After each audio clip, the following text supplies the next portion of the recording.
This is the other old Otis at Cavendish House, but I can't ride it because, as you may see, it's been boarded off. Sad times. So, come around here.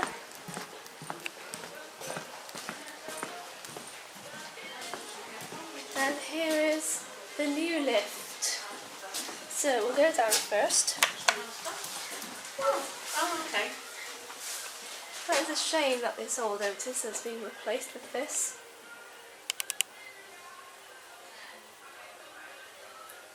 Here's the floor directory.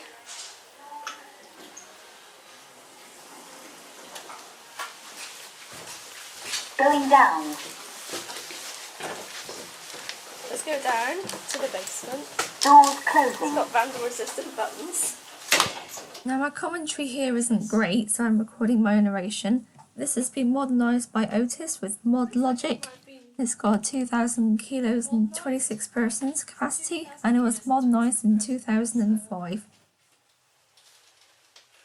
It's slow, isn't it? Basement. Here we are. Doors opening.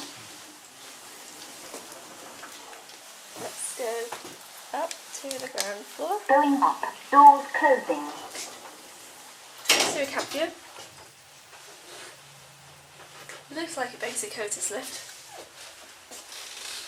Let's see through the doors. Ground floor. Here we are. Doors opening.